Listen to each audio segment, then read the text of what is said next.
Good afternoon, Sales Academy podcast listeners, YouTube watchers, followers, Facebook stalkers, all that kind of stuff. Hello, welcome to the podcast, the conversations, the musings that we have on Sales Academy. And today I want to talk about intentions.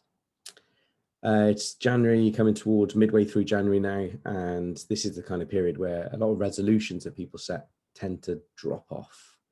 And that's before the restrictions that beset the UK right now, right? So normally, by the 15th of January, which is, I think, this Friday, that's the day that most people fall off the wagon for the resolutions that they set themselves, because anything that's worth having takes time and effort. And we start off with great intentions, but we set resolutions. We don't set clear, defined, measurable, achievable intentions, right?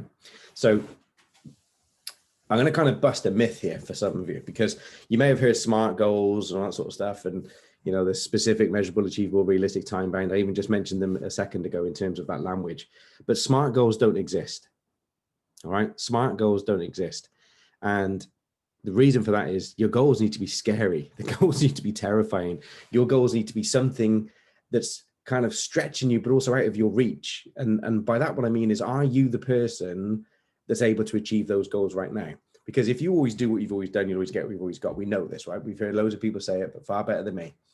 But in terms of if you're setting goals that are enabling you to kind of stay still, or setting goals to just move a tiny bit across a larger period, there's a metaphor in life which is, if you're not growing, you're dying.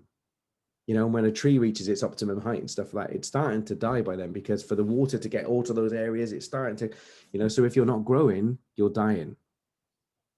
Same in life, same in business. So if you're setting goals that are too small, if you're setting goals that aren't really goals because they're not really figured out, if they're not scary enough, but also if they're not tangible and realistic. So what needs to be smart is the plan that goes behind it to achieve the goals. So there's no such thing as smart goals, but there are absolutely smart plans if you're prepared to put the time and effort into it. Now, these need to be smart in terms of, and I'll say it again, specific, measurable, achievable, realistic, or relevant and time bound. Yeah. But also they kind of need to be in the strategy of your life and your business. Too many people I see are setting goals in their business, but not setting any goals in their life. And you come up against a stumbling block in your business, and the first thing you do is waver.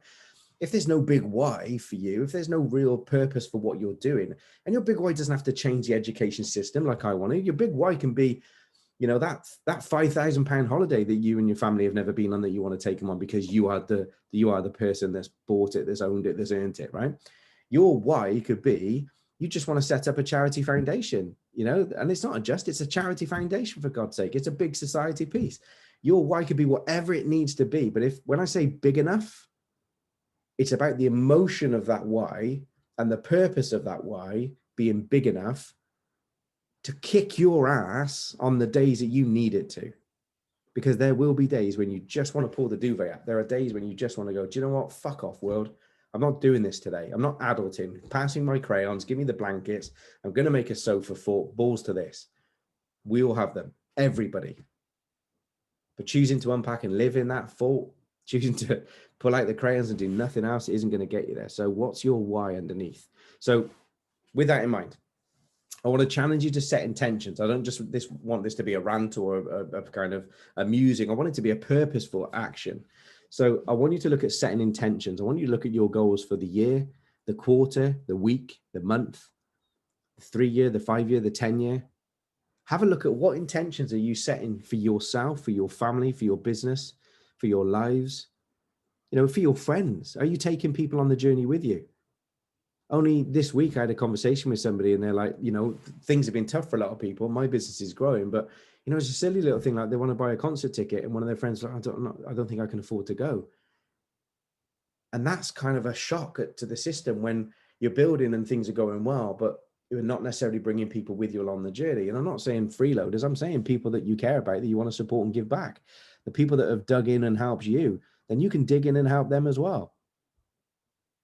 You know, this is about community and respect for each other. This isn't about pity and fucking charity. This is about supporting other great human beings that support you to be great, right? And if that means digging deep sometimes, either emotionally or financially, then do it. Reward them, support them, pay it forward, right? But what are your intentions? for your 10 years, for your 5 years, for your 3 years, for your 1 year, for your 90 days, for your month, for your week, for your day? And how are you living up to the person that needs to live out those intentions?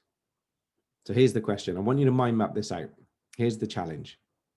I'd like you to get a fresh piece of paper, and in the middle of that piece of paper, I'd like you to draw a circle or a cloud, make it pretty, get some felt tip pens out, right? Allow your brain to work with you on this stuff. Use colors. It's extremely powerful in psychology to use colors when you're working through stuff like this. And the question is, how would I siphon my brilliance out of my brain if I wasn't to set limits on myself? How would I siphon the brilliance out of my brain if I wasn't to set limits on myself? Now, give yourself an opportunity to splinter that off, right? Relationships, business, career, influencing, opportunities, income generating, whatever they might be. What are the things that you are going to get out of bed for that are bigger than you, that drive you forward, that keep you motivated, so you can dip back into your purposeful why and understand on those days when you don't want to, here's why.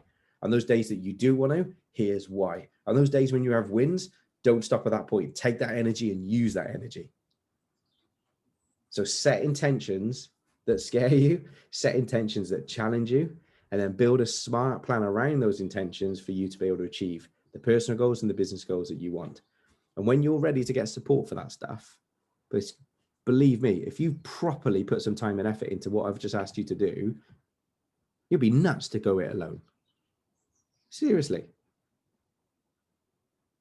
Have a word, pick up the phone, let's have a conversation, drop me a DM, and let's see what support there is, not just within the Sales Academy family, but let's see what support there is around the business communities that we've created that may be a better fit for you. But let's at least have the conversation. Let's at least take those intentions out of our head and out of our heart, drop them down on paper, make them more real, say them out loud, and then start to build a plan that enables us to achieve it. And then let's get the accountability that gives us a kind of kick up the ass and a cutch when we need it, because that's what we do. Cool. Be awesome, people. Let me know how you get on with the exercise. Take care. See you later.